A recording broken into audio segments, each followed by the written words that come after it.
Here we are. Let me get this. Even my screen has to be expanded. Here we are. I just have to put up my, here we go. Everybody see this okay? Yep. Amazing.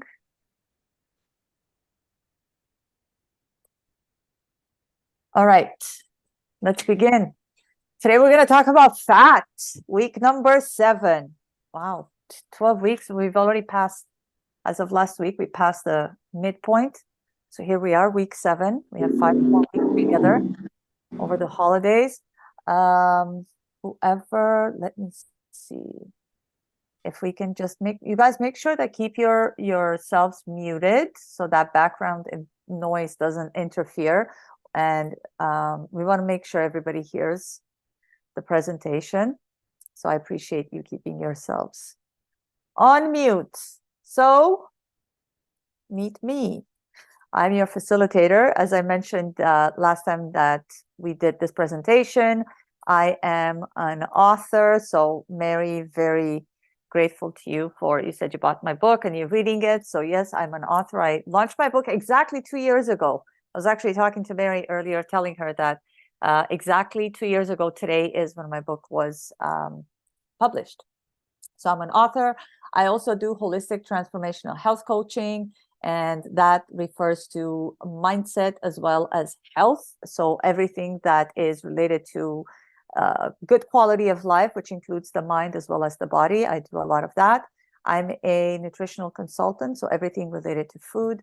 I also do detoxification, and that doesn't just include what we eat and detoxifying the body, but detoxifying the mind, because what we consume every day from social media or the news or the people we are around or the stuff like books or anything that we read, any kind of information, that actually affects us. So we internalize all of that energy. So we sometimes have to detoxify. I also am a holistic cancer practitioner. I mentioned to you guys I did internships right here in Toronto, actually in the GTA, in cancer clinics, and I have worked with cancer patients, and that includes people that have already gone through traditional therapies or people that just choose to go the holistic path. And I'm also a personal trainer. So if you all remember, we went over a couple of things related to exercising and the importance of it I believe it was last time or the time before that when we had the session. So that's me in a nutshell. And today we're going to be talking about fat. So let's get started. The types of fats. If any of you guys are confused about fats, rightfully so, because they have all of these very sciencey names that you don't know what they mean, but I'm going to demystify that. And I try to jam as much information onto the slides as possible so you guys can actually have this at hand. As you know, this goes up on YouTube. I'm happy to share with you guys the presentation so that you could have it for yourselves, refer to it if need be. So if any of you have heard about saturated fats, and you hear those words often, and there's more than just that. There's saturated, unsaturated, mono, unsaturated, poly, unsaturated. So we'll go over all of those and what they mean. So basically, in layman's terms, saturated refers to fat. So saturated fat is a fat that is saturated, which means full of hydrogen. So it has hydrogen molecules. It's saturated with hydrogen molecules.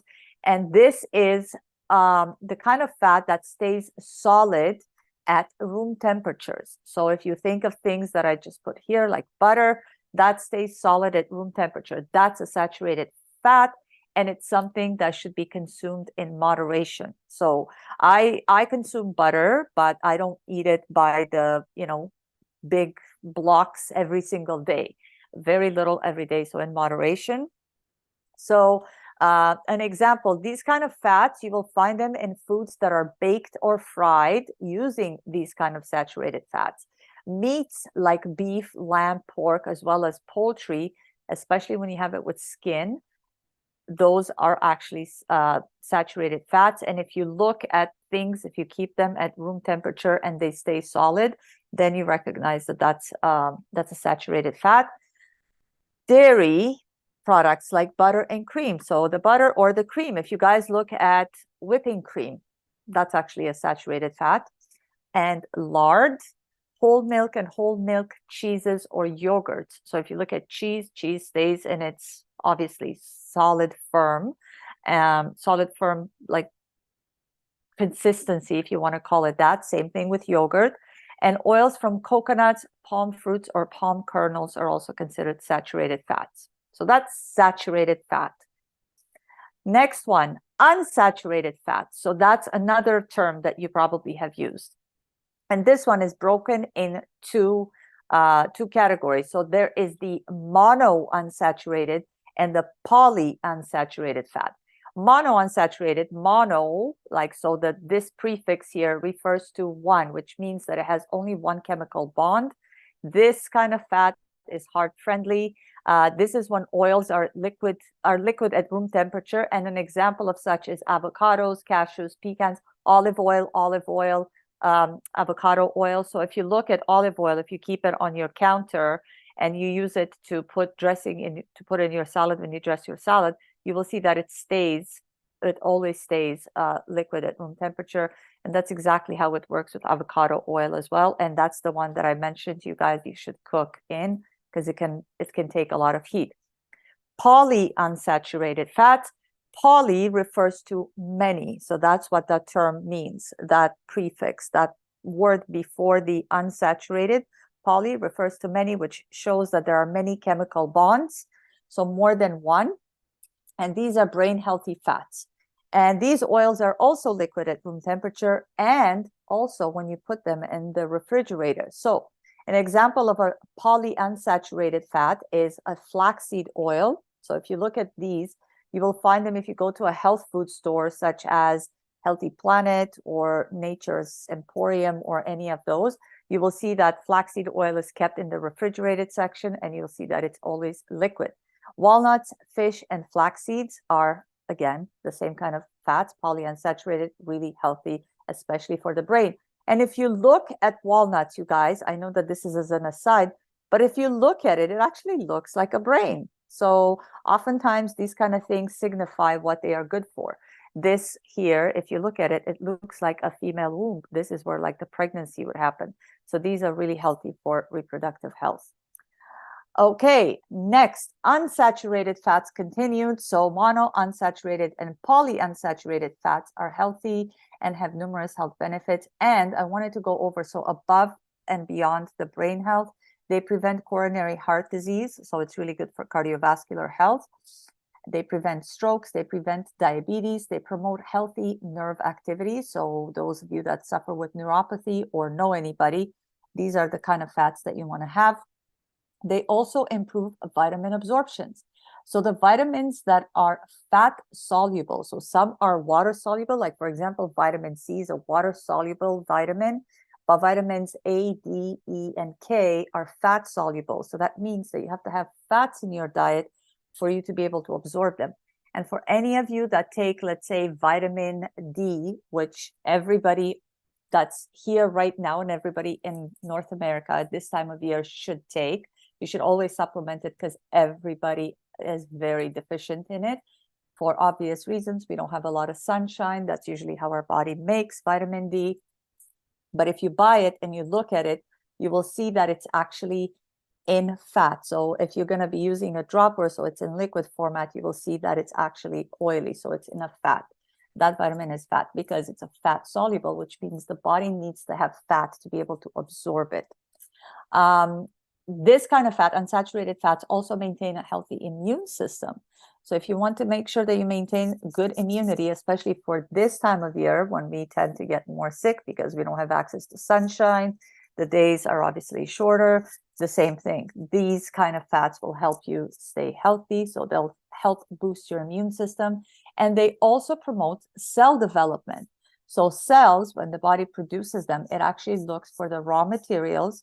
If you remember in one of the earlier sessions, I was talking to you guys about if you want to build a house, you need to have really good raw materials. You need to have good bricks. You need to have good walls. You need to have good cabinets. You need to have good concrete for the floors. Everything needs to be good and of good quality, in good standing. And that's what the body uses to build cells, to build tissues, to build organs. It needs to have really good raw materials and fats. So all foods, even the ones that you see here, like fish and avocados and olives and olive oil and walnuts, those are important to have in your diet so that the body can use the nutrients from them to build good cells. All right, let's talk about fats that we do not want, and those are trans fats. And I'm sure that you have also heard this term as well. So these are in their own category. So they don't belong to saturated fats. They don't belong to unsaturated fats. So they belong to their own category because they do not occur naturally in oils in high numbers. So when you do see them, it's typically because the oil has been partially hydrogenated. So if I'm going to take you back to the first slide, see how it says here, saturated with hydrogen. Well, in this instance, what happens is they are partially hydrogenated. Nature doesn't do that. This is a man-made thing. So we only put some hydrogen in it, right? So this is a process by which a liquid oil, for example, soybean oil, is made solid by changing the bond structure. So what we do is we go and mechanically change the bonding structure, and that's what typically leads to it being partially hydrogenated. So now you know trans fats are partially hydrogenated. They are predominantly found in processed foods that contain these kind of oils. So they're called PHOs. If you ever see that, those partially hydrogenated oils, that's the acronym, and they're considered to be very unhealthy and should always be avoided. Just as an aside, FDA actually recently released a statement requiring that all food manufacturers swap out any partially hydrogenated oils that they may be using in their foods that they make and switch them to healthier options within the next 3 years. This is going to be required, and they're probably going to fine companies that don't adhere to this. So that's actually a good thing. But just so you know, when you see any kind of product, food-like product that says it contains trans fats, this is what it is. Okay, so it's a fat that has been partially hydrogenated, man-made type of thing. All right, so to recapitulate, types of fats are unsaturated through, so 3, I wanted to give you guys a visual here. These are 3 different categories. So unsaturated, broken down in 2 categories, mono unsaturated and polyunsaturated, and I put them in order. So the mono unsaturated fat is the healthiest one to have. Polyunsaturated fat is healthier. Saturated fats are things like butter that I just showed you guys to keep to a minimum, and trans fats, like sometimes. Of course, you guys are probably going to indulge over the holidays, which is this coming weekend, but these are actually unhealthy and you should avoid them as much as possible. All right, so how do healthy fats actually help you? Because if you guys remember, it wasn't too long ago when we went through that craze that everything should be fat-free, and fat was taken out of everything. And for those of you that want to know, what happens is when you take a food and you modify it in any way, whether you modify it genetically or otherwise, like you take away components out of it and you leave only something, that's still considered natural because you did not modify the naturalness of it by going and changing its DNA. You just took away something out of it, and they do a lot of that with flour. So they take that part, the husk, what makes it heavy. Like if you guys, probably for any of you that used to make bread back home for me, bread was super heavy and it was dark in color. And clearly in North America, they have bleached flour and they've taken away the most important part, which is what makes that fluffy bread, like that, Wonder Bread that you put in the toaster. Give it to people for breakfast, which I don't recommend anybody do. But anyway, so fat is really good for you. But what happened back when we went through the fat-free craze, what they do is they take away the fat, and in order for the actual product to still have some sort of substance and for people to enjoy eating it, they would add something. And oftentimes this was sugar. They do a lot of this right now with the gluten-free craze. So as an aside, because I know we're supposed to be talking about fat, but I just wanted to touch on that because it shares that same commonality of something being removed out. When they take away gluten, and gluten is in everything that's wheat related. So everything that's made out of wheat, out of flour, usually has gluten in it. And what they do is they take gluten out and then they add something else in. And oftentimes, again, that's sugar. So for the gluten-free craze, remember, when something gets taken out, something else gets put in. And oftentimes that's not something that's going to be very beneficial. And the reason why that is because if you think about it, back in the day, people used to eat bread that had gluten and they had no problem.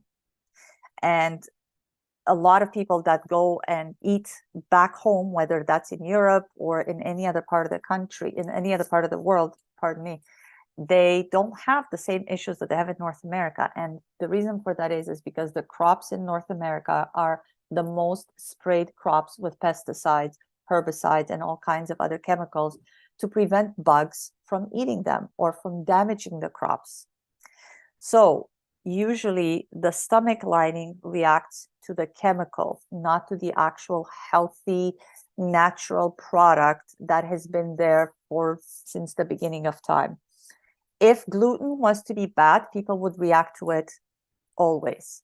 Even back then, people would react to it, but they didn't because it wasn't yet genetically modified and it wasn't sprayed heavily.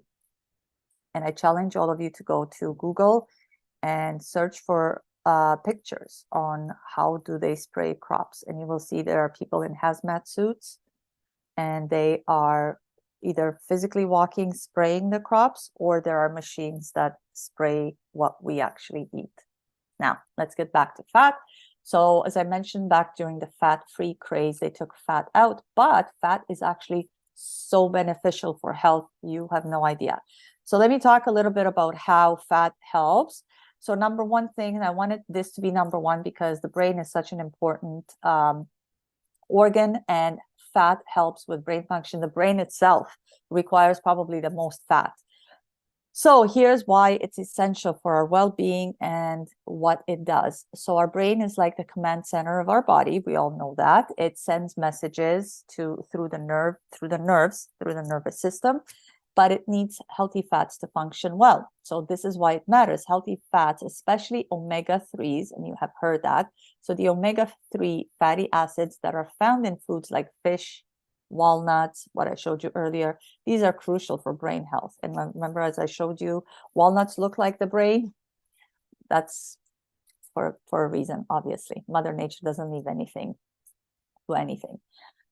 So these kind of fats help build the structure of the brain cells and supports the communication between the neurons, so between the brain cells, which is vital for thinking, for learning, for memory. It also helps with the nervous system, with the nerves, especially the ends of nerves.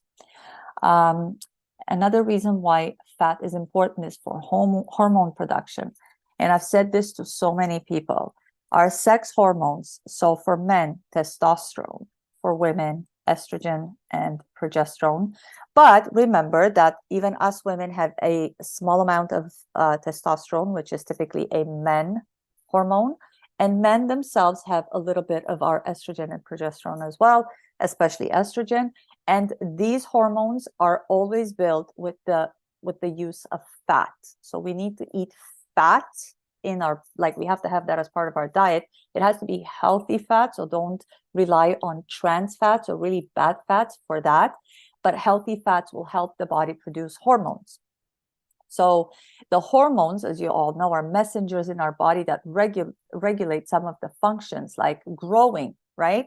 When we get pregnant as women, what happens? We get our hormones increase. So that actually signals that the baby, like what's happening with the growth of the pregnancy is all regulated by the hormones. So weight management, weight loss, remember we were talking about the thyroid and the hormones that the thyroid actually produces. So T4 and T3, those are hormones. Those are what regulate weight loss and weight gain and weight management. So if you want to stay thin, you make sure that you have good hormone balance. If you want to get pregnant, you absolutely need hormone balance. So here's why it matters, is because healthy fats play a role in this hormone production, like I was mentioning, and they are the building blocks. Fats are the building blocks for these hormones. And these are the ones that control stress, metabolism, which I was talking about, like weight loss and weight management, and the reproductive functions. That's right. So especially for us women, like if our hormones, and we all know this, and the same thing for men, but let's talk about women first. For women, if we do not have proper hormone balance, we do not menstruate. If we cannot menstruate, we cannot have children. We cannot get pregnant. The same thing for men. If they don't have a healthy dose of testosterone, if they don't have what the body needs to build the testosterone, then men are going to be deficient in sperm, so they have a low sperm count. They will suffer with things like erectile dysfunction, and other, of course, like testicular issues, and that's where the testes, so the testicles are the ones that produce the testosterone. That's where most of the testosterone is produced. So if you don't have good, healthy fats in your diet, then the body cannot produce the things that make a man, and they cannot produce the things that make women, women. Okay, so that's hormones. And nutrient absorption. So healthy fats actually help you absorb nutrients in the body. If you do not absorb from the food that you eat, then the body will get sick. It doesn't have what it needs for its functions. Just like we were talking about hormone production, that's a function of the body. Same thing with nutrient absorption. Certain nutrients are absolutely necessary to stay healthy, and absorbing them is absolutely crucial. Without the absorption, especially like what I was talking to you guys earlier, the A, D, E, and K vitamins, those are ones that absolutely need fat. If you don't have fat in your diet, in your food, then those vitamins will not get extracted from the foods. You're not going to be able to have them in your system for the body to do what it needs to do. And different things like vitamin D is absolutely crucial for immune health. Without it, well, we all know what happens. This is why we have flu seasons in North America when the winter hits. There's no more sunshine. We don't produce vitamin D and we get sick. And things like, viruses hit at that specific time. Okay, so here's why it matters. So vitamins A, D, E, and K, those are all fat soluble. Vitamin K has to do with blood and the coagulation of blood. So in order for that to be absorbed properly, you need to have healthy fats. And what they do is they actually act like carriers. They help these vitamins get absorbed and into the bloodstream so that the body can use them effectively for the production and for the functions that it needs to go through. So in summary, healthy fats are like multitasking superheroes, really, because they keep our brain sharp. So that's the brain function that I was talking about. They ensure that hormones are produced in the right amounts, because that's another important factor. The right ratios of hormones need to be produced.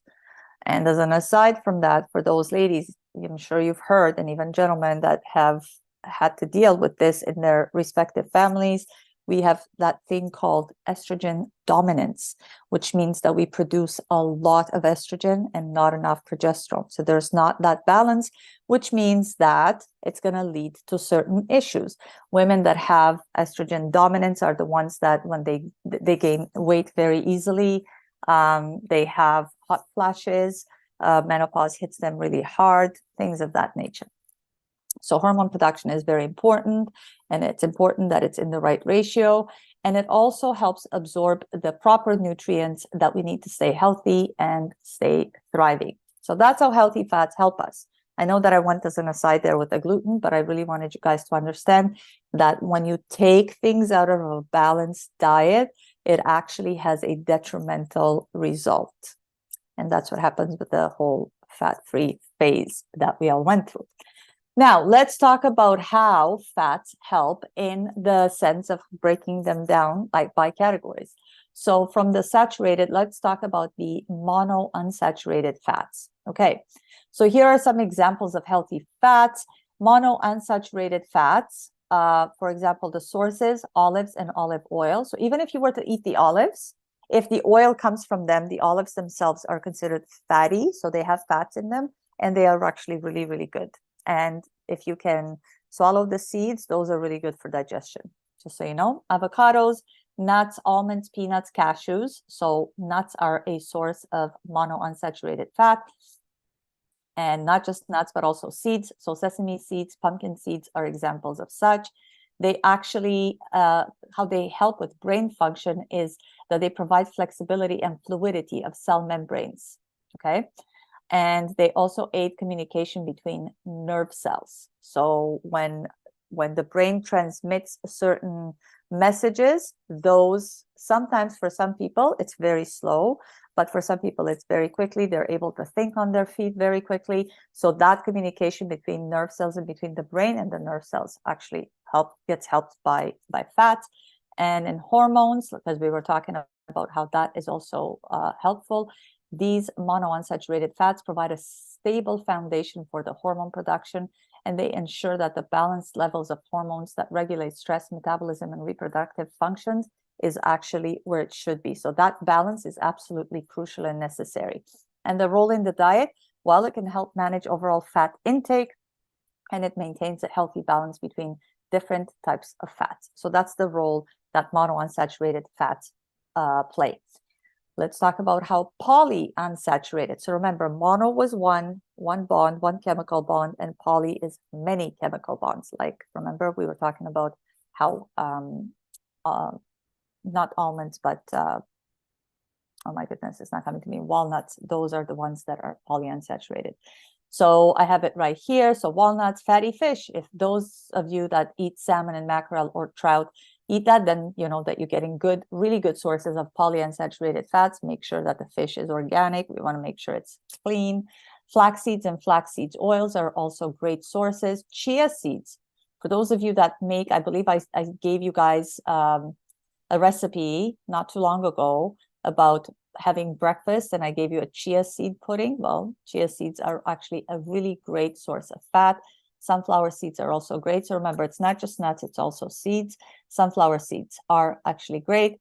So for its role in brain function, so omega-3 fatty acids found in the fatty fish and the flax seeds that I mentioned up here are crucial for the structure and function of the brain cells. They support cognitive function. So it actually helps reduce inflammation in things like Alzheimer's and dementia, which are typically cognitive dysfunctions. So that's the importance of polyunsaturated fats. That's why it's so crucial to have these in your diet. Because a lot of times for those of you, or for those people that are like older now, or have been going through that whole, oh, I'm not going to eat fat. I'm going to have margarine instead of butter because, you know, fat is really bad for you. Well, typically that's why you started seeing that decline in cognitive function, which ends up in this epidemic of Alzheimer's and dementia, because the brain was starved of proper fat. Okay. Role in hormones, the omega-6s. So we talked about omega-3s right here for the brain. Omega-6s are actually essential for the production of hormones that regulate growth. They regulate inflammation and they regulate the immune response, because you don't want to have like an you don't want your immune system to overreact, but you don't want it to underreact. You want it to be ready to kill whatever comes at you. So you want it to be strong and always on alert. And the role that polyunsaturated fats play in the diet, so including a balance of omega-3 and omega-6 fatty acids, helps maintain a healthy fat profile, because everything has to be in right amounts. And I know that's the toughest part for people to understand. But remember, if you were to drink even water is great, you need to be hydrated. But if you were to go and drink 6 liters of water, 8 liters of water per day, you will die. So even a good thing has to be in the proper ratios, in the proper amount, because even too much of a good thing can kill you. So remember, even fat, as good as it is, you have to make sure that you maintain good ratios and good quantities of it.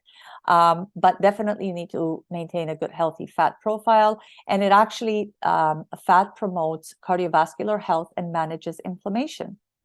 And I know that a lot of times And I know people that were on medications for multiple people that were on medications for cholesterol. So they were put on statins to make sure that they keep cholesterol at bay. But actually, that's what, especially in men, that's what the body uses to produce testosterone. It actually uses the cholesterol in the body, and that's made by the liver. So we have to make sure that we maintain good intake of healthy fats.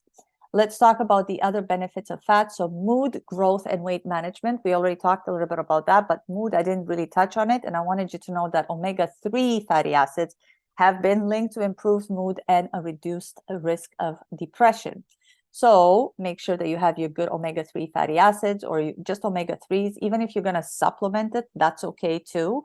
Otherwise, just have a good intake of fats. And we touched a little bit on all the good fats that you should be eating. I'll show you them again. So healthy fats actually help with the development and maintenance of tissues. So whether that is, skin, whether that's internal tissues related to, let's say, the heart, whether it's with the lungs, every single cell requires the proper ratios of the proper nutrients that we get from foods. And for growth, it also, the fats support growth and development. So if you were to take a look at the profile of human breast milk for babies, actually one of the highest ratios in that nutritional profile is that of fat. So babies get a lot of fat from the milk of their mother, and that is to support their growth, because obviously they are not just growing physically, but their brain has to develop as well. So that fat is absolutely necessary. And oftentimes, if you look at the nutritional profiles in baby formulas, you will see that it cannot even come close to what Mother Nature offers. And remember, Mother Nature offers it in the proper temperature too. And weight management. So moderate healthy fats help with satiety. So when you eat good fats, if you eat like a handful of nuts and seeds, you will see that you're going to get full really quickly. So you don't need to eat a lot. So it helps you feel like just satiated, really good and comfortable. It prevents you from overeating, and it supports weight management. So if you eat good, healthy fats, you're not going to be eating empty calories, and it's very difficult to overeat. I mean, like, try eating a full avocado, you'll see how full you feel. It's got good fiber as well, really good fat. It's really good for reproductive health. Remember, I was telling you guys for hormones. So there you have it. Fat is really good, and it's very easy to get full on it, so that you don't have to get you don't have to get to overeat. However, this is how people typically overeat, and this is what a heart attack looks like on a plate, more or less. So processed foods are those that are saturated and trans fats, right? So these are found in processed foods, and they raise the bad cholesterol. So there is good cholesterol, bad cholesterol. Typically, the bad one is the one that you want, the low density. So lipids, LDL stands for low density lipids. So low density fats, lipids are fats. So that's the one that's actually high density. HDL is actually the good one. And it's these processed foods and this bad cholesterol that contributes to heart disease. So let's explore how saturated and trans fats, commonly found in some processed foods, all of which you see right here, impact cholesterol levels and contribute to heart disease. So as you could see, as you could see, some of these foods are the ones that contribute. So remember when we were talking in the beginning about the pastries, stuff that's fried, like these right here, which are onion rings, chips, all of this fried meat. And remember, when you apply so much heat and so much, like, you take the life away, like you kill it. Imagine taking somebody or taking an animal and frying it, it will kill it. When you go into fire, you die. So this is what robs most of the foods of all their energy, like their force, their life force, the energy of life. The same thing with potatoes here. So I know a lot of people say that they eat vegetables because they eat French fries. That's very far from the truth. And one more thing I wanted to share with you guys, one of the worst things that will do so much damage to tissues, especially for anybody who's interested in anti-aging, is to mix fats, so these fried foods right here, with carbohydrates, especially these refined ones. So these things like hamburgers or fried chicken sandwiches or anything that involves fat and a refined carbohydrate, that's like an atomic bomb.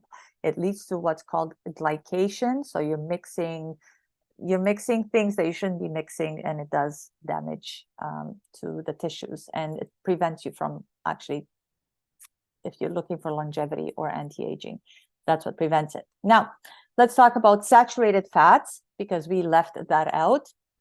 So the sources, much like what we were talking about earlier about the other ones, like these ones right here, the polyunsaturated fats and the monounsaturated fats. Well, the saturated fats, remember, their sources, they come from fatty cuts of meat like beef, lamb, and pork. So those are very fatty meats. And if you're going to be, let's say, putting them in a frying pan, you don't even have to add any oil. You can actually saute them in their own fat. Full fat dairy products such as whole milk, cheeses, and butter. So they come also, that's also an animal. It comes from the animals. Processed meats, so sausages, bacon, things like that, that's a saturated fat. These are the ones that you should stay away from the most. And tropical oils, coconut oil and palm oil, are considered saturated fats. Okay. And so processed foods that are high in saturated fats, fast food items like burgers and fried chicken, like I just said on the other slide, packaged snacks, so chips and crackers, they have a lot of saturated fats in them because they use partially hydrogenated oils to make them. Baked goods like pastries and cookies, again, same thing, partially hydrogenated oils. Creamy sauces and dressings. So those like Caesar dressings or those salad dressing that you buy that are already in a bottle. And I don't recommend those to anybody. You could very easily just put some lemon and some olive oil or some balsamic vinegar and some olive oil, and that's a great dressing for your salad. You got your fats, and you got, which is really good fat, obviously, the olive oil, and you have a good acid. So that balances out really well. And the acid is either the lemon or the balsamic vinegar. The impact on cholesterol that saturated fat has, it actually can raise the levels of LDL. So that's what I was referring to in the last slide, low density lipoprotein. So these are the bad cholesterol that oftentimes people are put on medication to suppress, but this is so easily reversed with diet and exercise. So this is usually referred to as the bad cholesterol. LDL cholesterol contributes to the buildup of plaque in arteries, which increases the risk of heart disease and stroke. So here's what happens, because a lot of people have asked, and I wish that I had a visual. I'm happy to provide it for you guys. So imagine that I'm going to use this pen. So imagine this is an artery. What happens is, obviously, blood travels through there. The more bad stuff you have in your blood, so if you're going to eat bad foods, obviously the foods are where the body extracts all of its nutrients. It puts it in the blood. The blood travels everywhere in the body. And because the nutrients are in the blood, all those nutrients go to every single tissue and leaves off the food, right? Now, imagine if the food that you ate was really not that great. So what happens is now the blood becomes full of sludge, and sometimes when it travels through the blood vessels, it kind of scratches the walls. It's like it just kind of scratches and leaves like indentations.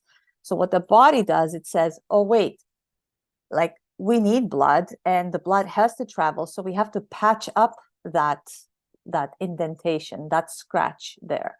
So much like if, for example, you put a hole in your wall at home and you patch it up, and the gentlemen here probably know what I'm talking about, you have to patch that up. Well, the body patches up your internal blood vessels as well, like on the inside, on the interior of it. So usually when a lot of that gets added on, then it kind of becomes thicker. So there's not as much room for the blood to travel because it's not as big as this anymore. Now it's like only half or a quarter. And sometimes what happens is it gets so full that blood cannot even go through. And that's when we have heart attacks and strokes, right? So that's why it's important that you do not consume things that can raise your LDL, your low density lipoprotein, like your bad cholesterol. because it's going to lead to things like that. And it's going to lead to things like heart disease, strokes, and things of that nature. And for the gentlemen that are on this call, just so you know, blood vessels are the same blood vessels that are throughout the body that go to the penis, and that's an organ. And what happens is when you don't have good blood flow to the penis, you will suffer from erectile dysfunction. Men will not be able to maintain erections because the blood flow does not get there. The blood flow is impaired, whether it's because there's not enough push from anywhere else in the body to get to the penis, or the actual blood vessels in the penis have too much plaque on them. So that's a good FYI for the gentleman. Let's move on because time is tight. Let's talk about the trans fats. And here is a really good visual of one. So partially hydrogenated oils, things like margarines and processed foods, fried foods like this right here, and commercially baked goods. So I say commercially because for those of you that have made anything from those amazing recipes that I gave to you, I know that you did not go out of your way to put anything that's bad in there. And that's why I have an affinity for homemade, because I know that when you bake something and it's fresh, it doesn't have any additives or any bad things that are put there, so that like, let's say a box of cookies could stay on that shelf for God knows how long before people go to buy it. And those are not good things. That's not what the body looks for to extract nutrients from. So when we talk about commercially, it means those things that end up on the shelves at the grocery stores. But if you're going to make it at home, I'm sure you're not going to put bad things in it.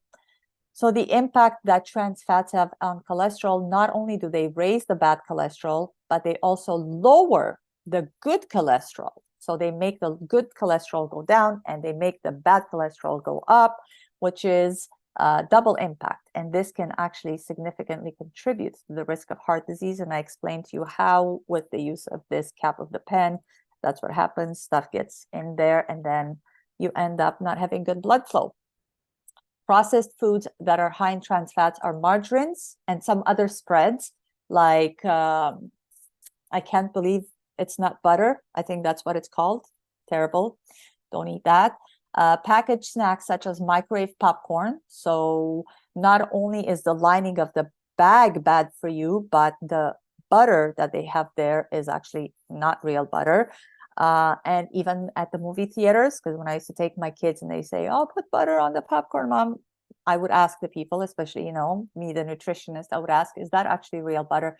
And they would say, no, it's not. But there was a higher cost if you wanted to get real butter.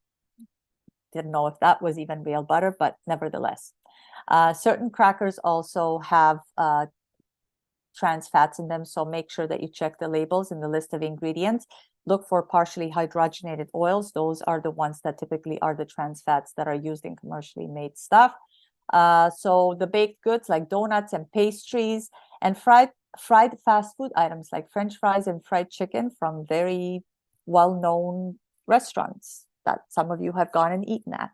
I'm not going to name names, but you know what I'm talking about. All right, let's see healthier choices, because I'm sure you're wondering, okay, we shouldn't eat that and we shouldn't eat that and we should eat that in moderation. Okay, what's good?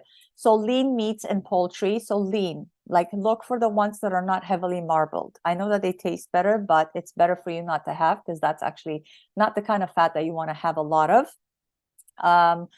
Opt for low fat or fat-free dairy products. Okay, so if you're going to be eating a lot of fat in other areas, then don't go and overdo it. Like, oh, I'm having, 4 creams in my coffee and then I eat, a whole bunch of fat throughout the day.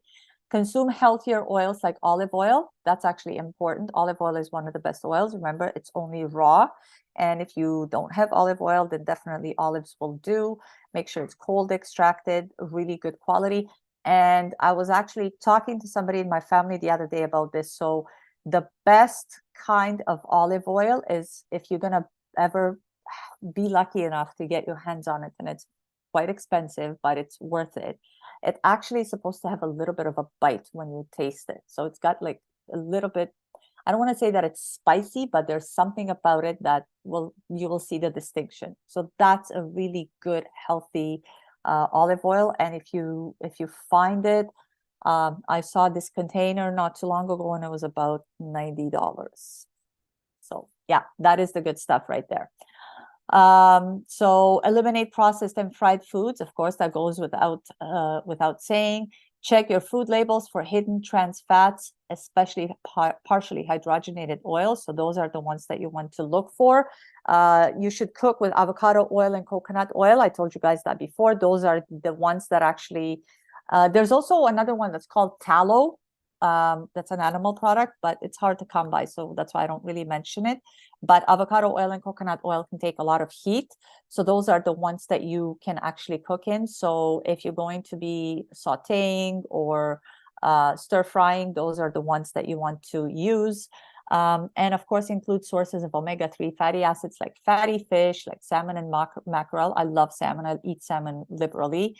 Flax seeds are really good. Remember, flax seeds by themselves in their full form are not digestible, so you will need to grind them. I would do that yourself at home if you can. If you have a good blender, you can throw them in there and grind them up.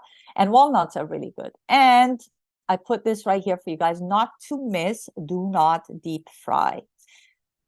Things are actually pretty terrible. And for my Indian friends out there, I know your samosas are incredible and amazing. And there's also my Spanish friends who make empanadas, and those are really good too. And I've had them. But honestly, deep frying is one of the worst things that you could do, especially because a lot of times, if you go to people's houses or if you go to restaurants or anywhere you go that you decide to eat anything that's deep fried, just know that they're not going to deep fry anything in good oil. Restaurants are notorious for using the same oil for like 3 months or a week or 2 weeks or whatever the case may be. I'm sure they have standards, but nevertheless, they use really, really cheap oil that should not be exposed to heat. And that in itself, even that alone is what does the damage. Never mind the fact that you shouldn't fry your chicken, and never mind the fact that you shouldn't fry flour products like that we make, for empanadas or samosas or anything like that. Like those should not be fried to begin with, French fries, for example, even. But imagine if they are fried in really bad oil, and then that oil gets used over and over and over and over. So let's think of that restaurant that has the golden arches that are yellow. Like that restaurant deep fries its fries over and over and over because they have such high demand for their fries because people like it. So if they're going to be serving that many people, it means that they have to make that many fries, which means that they constantly deep fry in that oil. And to be honest with you, it's kind of, even though they have regulations, it's probably very difficult for anybody to go and check on them to make sure that they adhere. So buyer beware. All right. So what healthy fats do you eat? So avocado, this is your list right here. I promised you guys that I would give you a list. I'm going to talk a little bit about in more detail so that you don't just think, oh, avocado, olive oil. So avocado has a lot of good monounsaturated fats.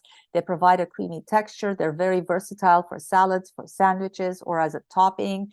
Olive oil is a staple in the Mediterranean diet. And just so you guys know, Mediterranean diet is probably the healthiest diet out there. That's when you find a lot of centenarians, people who had lived to 100 or over 100. Extra virgin olive oil is high in monounsaturated fats, ideal for salads, dressings, and low heat anything. So if you're going to be putting, let's say, if you're going to be making something and you want to drizzle it with olive oil and it's warm because you just cooked it, that's okay. Just don't cook with it itself. Fatty fish, salmon, mackerel, and sardines. Sardines are another great one. Oh my goodness, I love sardines. They are loaded with omega-3 fatty acids, and they contribute to heart health, support brain function, really good protein. And you should have about 2 servings per week of that. Nuts, so almonds, walnuts, pistachios, those are packed with healthy fats. They provide fiber, so if you're constipated, that's actually going to help. And they also have a whole bunch of other essential nutrients, and they make a great snack. So if you ever feel like, I don't know what to have, don't go for chips and cookies. Just have a handful of nuts. You'd be doing so much bigger of a favor to your health, to your brain, to your heart, to your hormones.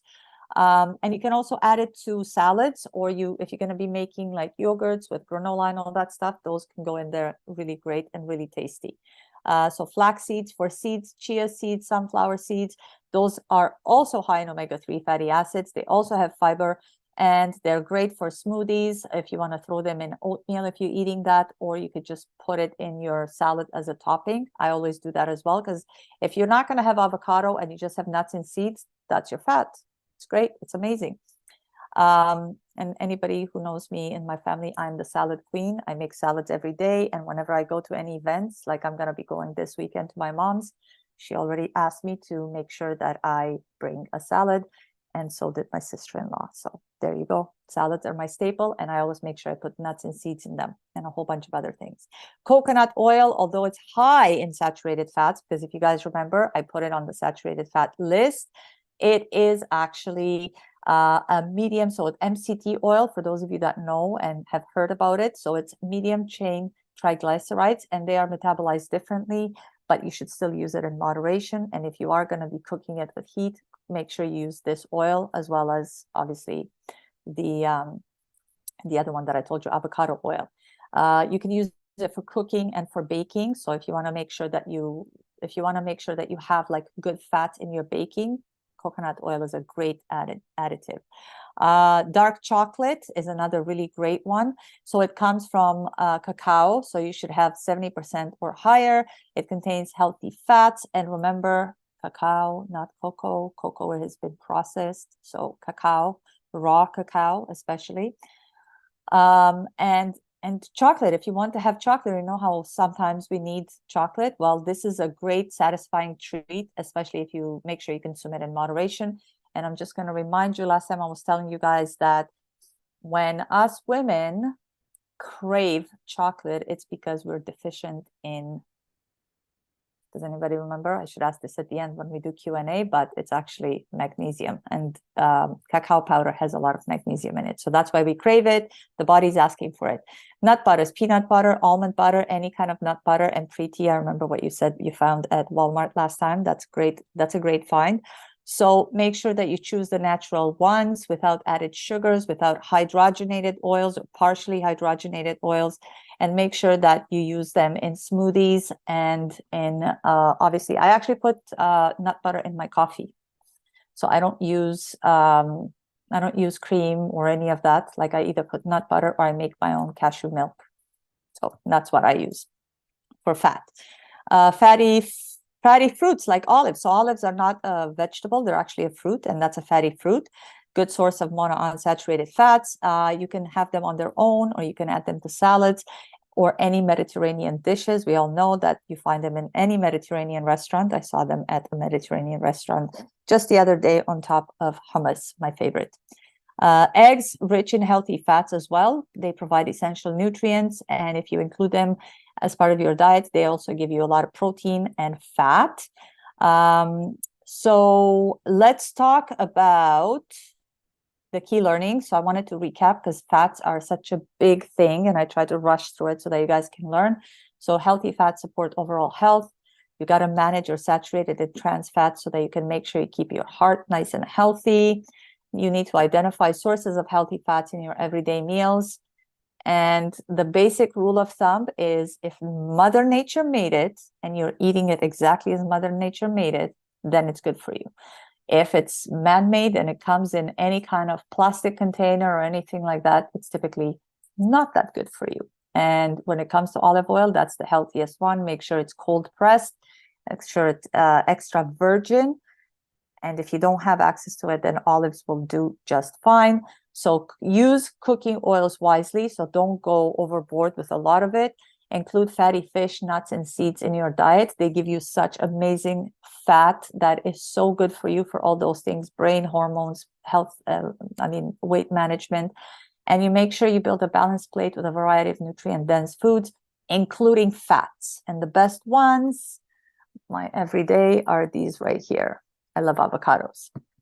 And I could actually give you guys, I don't think I have it as part of today's recipe, but those of you that make guacamole, really good, really, really good. So Let's see what I got for you guys today. Avocado and salmon salad, lots of fat, avocado and salmon. So salad greens, some avocado sliced, some salmon, which you can put. So if you don't have the actual salmon to grill, it's okay to get it from a can, not my favorite, but you do still get the healthy fats, and make sure you check the labels to ensure that it's healthy and a good sourced. Cucumber, extra virgin olive oil, some balsamic vinegar, salt and pepper to taste. And as you can see, I have a picture of it right here. That's all you need to do. You get the monounsaturated fats from the avocado, while the salmon gives you omega-3 fatty acids. You get a lot of vitamins, minerals, and a lot of fiber right here. And the olive oil adds beneficial monounsaturated fats for heart health.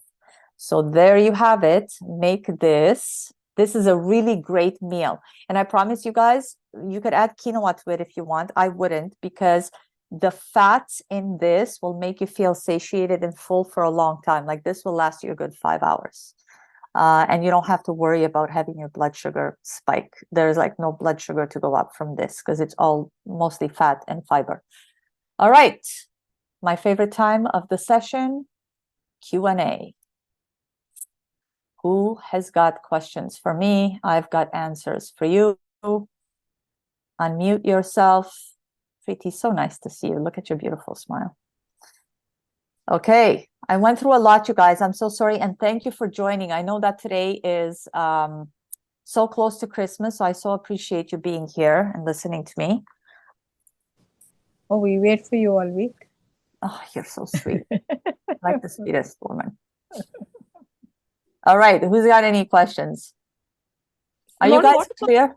What about canola oil? It's supposed to be a heart healthy oil, no? Terrible. Like, I mean, okay, let me rephrase that. Like commercial canola oil that you find today is absolutely horrible. Like probably one of the worst. Vegetable oil, canola oil. Here's why. Okay, so canola oil by itself is actually not bad. It's actually really good. However, what they do is they go and they extract. When they extract, and they don't extract it, cold or anything. They use these horrible techniques which are not the healthiest. When they get it, it's actually quite gummy, right? So what they do is they use hexane. So this is a chemical, it's a carcinogen. They use hexane to take away the gum. They also have to decloud it. This also takes away because when you look at some of them, they look cloudy. Yeah. Yeah. So they have to take away the cloudiness. Then they also have to deodorize it because of all this processing. So they have to, like seriously, this is what they do to it. And then in order for it to look good, they put it in these bottles, but like it has to be deodorized and unclouded and degummed and all of these things. So look at how many steps it goes through. Whereas let's say if you're going to be looking at olive oil, what they do is they take the olive, they put it in a press, they press it, and oil comes out, and then you get the oil. Like that's actually healthy. If canola was to be done in the same manner, yes. If canola was organic, yes, but it's not. Canola is actually one of the most genetically modified, especially here in North America. And it goes through like a multitude of steps.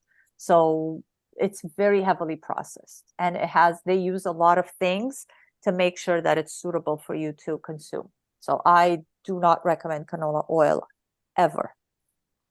Okay. Is it okay to have MCT oil every day at half a teaspoon or 1 teaspoon? Yes. With absolutely. Food? Yep. MCT, so medium chain triglycerides. A lot of people put that in their coffee. It's good for the brain health too, no? That's right. That's right. Yes. Chander, my dear. Yeah, I just want to know that what about the seeds oil, like sesame seeds, cooking in that? Like stir fry when I cook like Chinese wok and that I would like to use the sesame oil.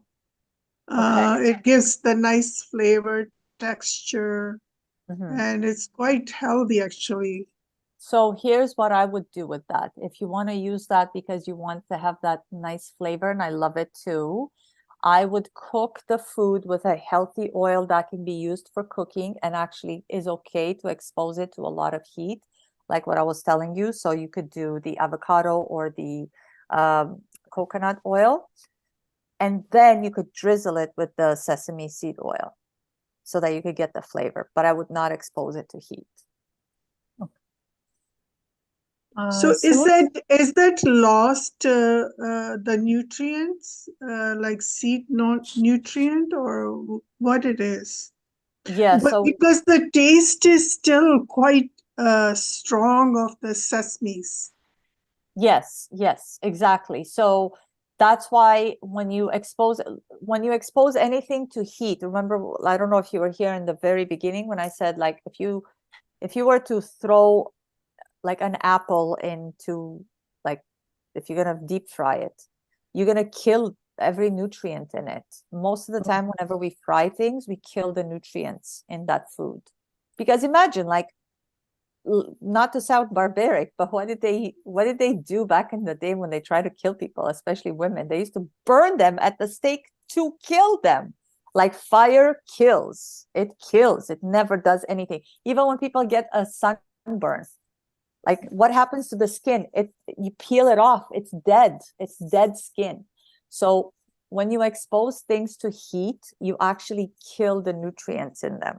So that's why you have to be very careful with how much heat you apply to things, and you have to make sure that you apply to the right things that can take the heat without being damaged. And oils are very, very finicky, very. So that's why the only three that I would use would be avocado, coconut, and tallow. But tallow is it's like a fat, like a lard kind of thing. Think of it like that. But I know it's difficult to come by, so that's okay. Just stick to avocado and to that. But anything else that you want for flavor, like, drizzle it on your food so that you could get it. Like, I love olive oil. I love the taste of olive oil.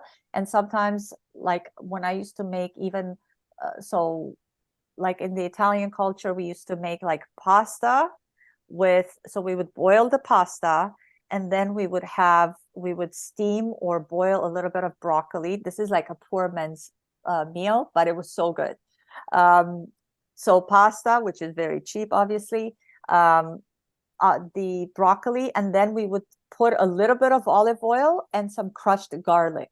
And that was like no animal products in it, olive oil, which is healthy. The pasta was good. Like, you have to buy the good quality pasta, the one made in Italy that's not made with anything that's sprayed.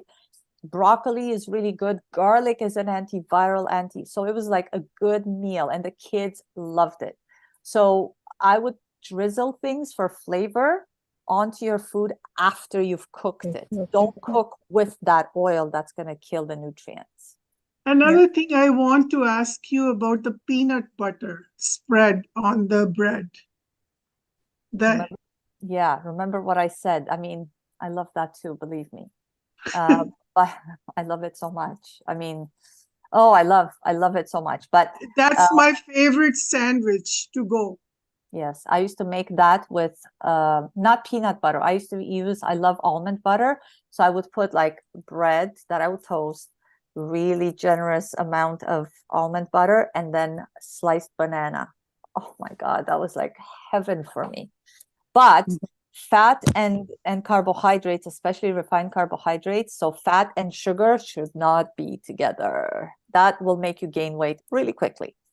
So yeah, that, I know it's good, but it's not good at the same time. It tastes good, and if you use like good bread, what is that? Preeti? I was just thinking that once in a while we do need to deep fry. I mean, sometimes you do have to deep fry, admit it. So I chanced upon this. What is that? We are reading Hindi. Oh, okay. This is a frying oil. It's a canola. Ooh, no. No. This is a Foken leaf, and it is a non-GMO expeller processed sunflower oil with grapeseed oil. Are you sure? Because I just saw, put that up to the screen again, like under frying oil, it says canola oil. Canola oil? Expelled pressed, sunflower oil. Yeah, so definitely, like I would say, the big no for that. But Oh, that's really? yeah, that's my And opinion. it says high smoking point, 440. Yeah, And this is a frying oil. So I thought, okay, lesser of the sin that I'm going to do anyways. So remember, do not deep fry. I put that in yeah, bread. I That's know. like really Yeah, bad. yeah, But yeah, I yeah, know yeah.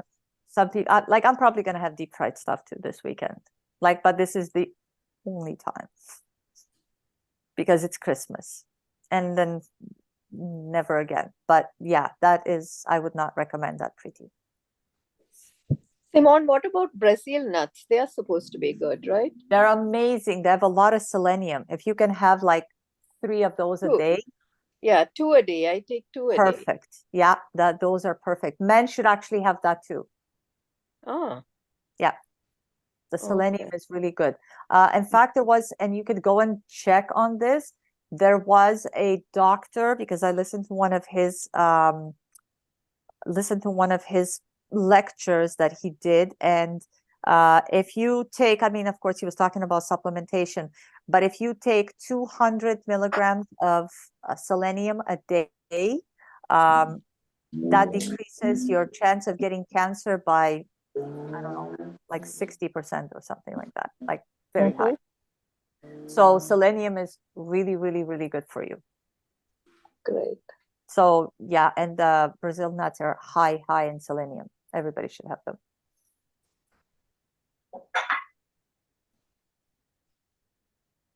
And I saw, by the way, I saw you, I don't know if you've seen, but in like those really nice stores, health food stores, like for example, I was at Healthy Planet the other day and I walked in and there's an aisle in which they have a lot of these really healthy oils. So they have like walnut oil, pistachio oil, sunflower seed oil, like all of these really decadent oils. So if I was to buy those, I mean, like first and foremost, you guys know I make face oils and all that stuff. So I would do that. I would use those for that 100%, because the skin is also an organ and it needs to eat and you want to give it good quality stuff. So I would use it for that.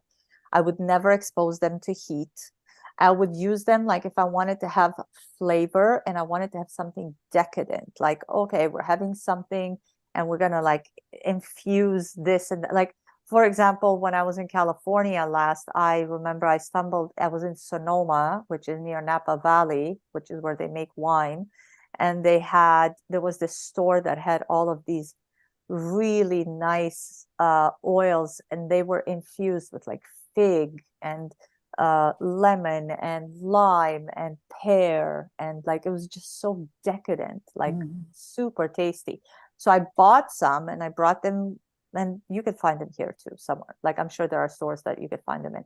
And I brought them home to Canada, and I remember like I would look forward to my salad. I'm like, oh, I can't wait to try that oil. And it was just so tasty. Like it was like after a while, I was like, I'm just gonna have a teaspoon of that just because I want to taste it. It was that good. So yeah, like be very careful with your oils because they don't like heat. You destroy it's like, would you go and throw walnuts or Brazil nuts in fire? No, you wouldn't, like, because they would turn black.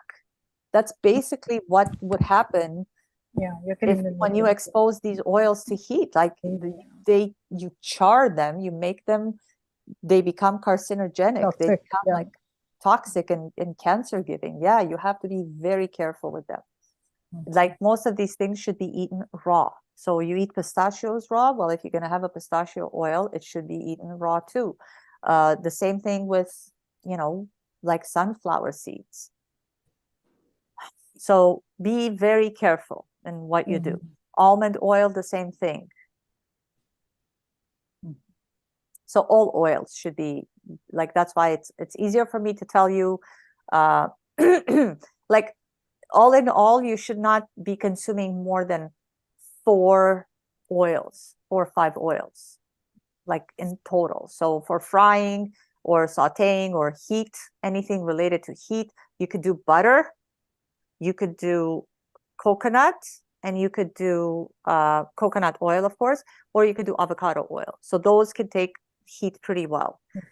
For things that you do not want to expose to heat, like olive oil is number one for salads, and then any of the others. So that's, yeah, that's about 4 or 5 already.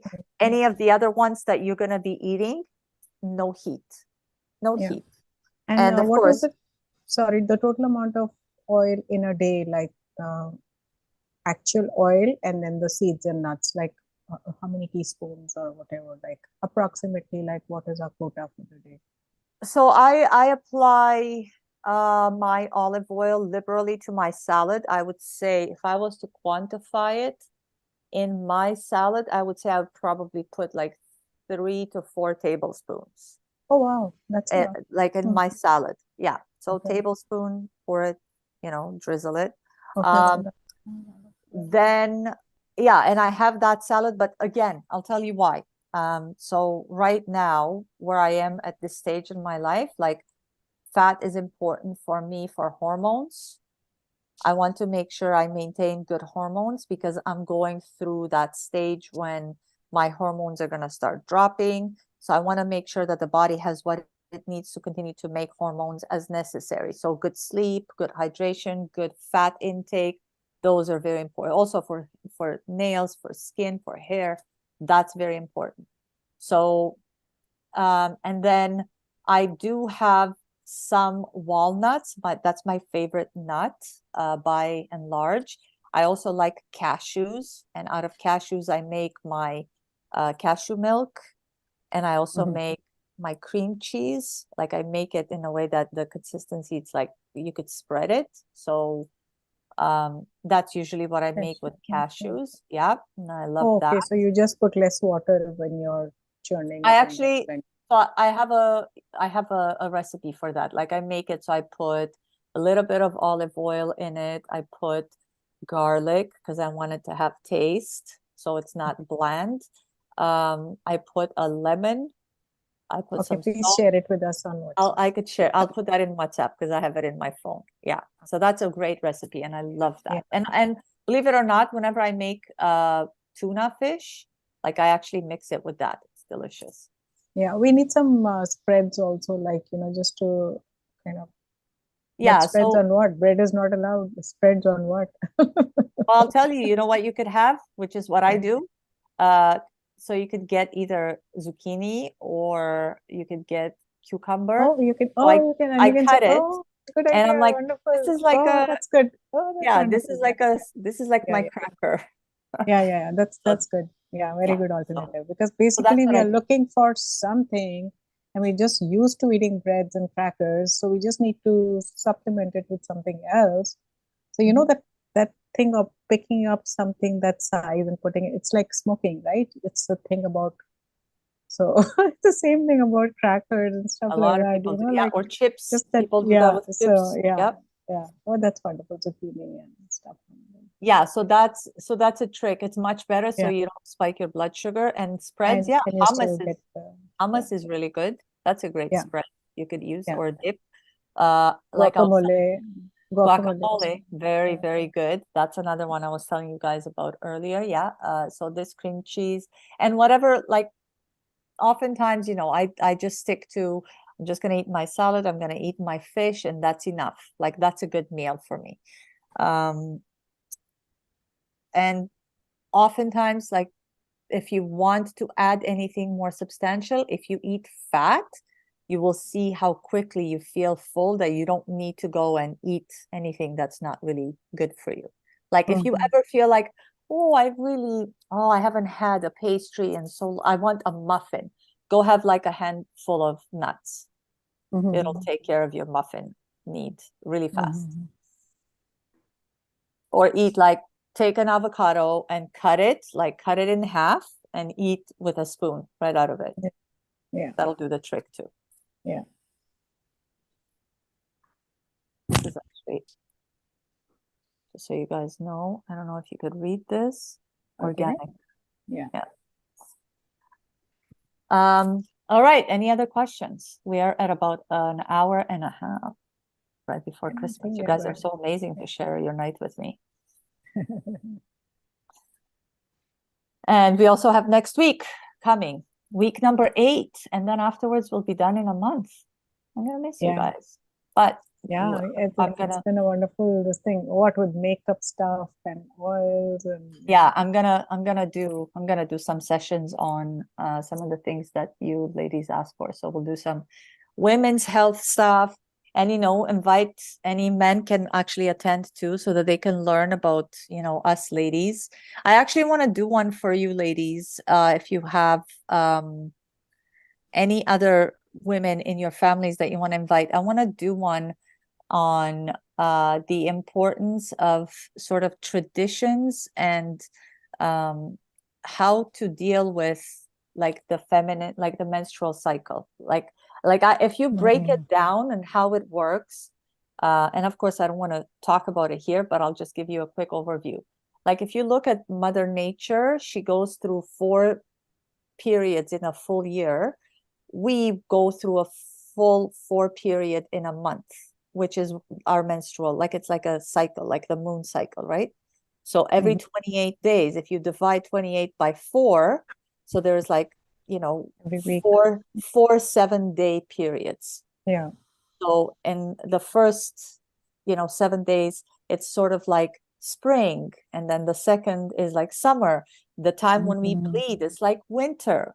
And I can correlate it to exactly what happens in Mother Nature. Like in the winter, everything kind of slows down, everything hibernates. Oh wow. This is what we should do when we menstruate. We should actually, like not force our body to do anything. Like there are internal things that are happening that we have to honor and allow the body to do its thing.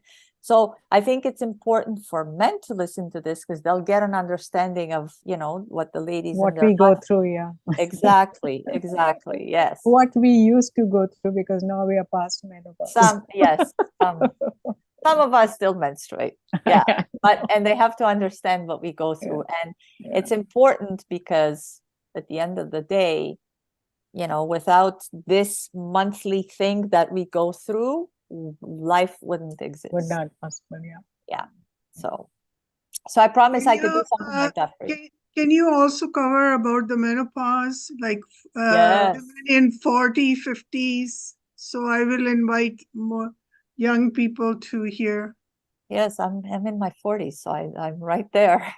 I understand it. Yeah, definitely. And it's important to also eat, like for those of us that fast, it's actually not healthy to fast at certain times of the cycle of the month, but it's important to fast at certain times of the month when the body is actually looking for that, but not because when we menstruate, it's already like shedding out and cleansing and doing its detoxification. But in the beginning, when we are strong and ready, like the body actually needs your help for you to help it detoxify. So fasting is important and best done then. And so remember, fats are good for hormones. Make sure you have your fats. All right, everybody. Well, thank you so much for spending your night with me. It's about, what time is it right now? We've been together for over an hour and a half. We're actually exactly an hour and a half. So I will see you all next week.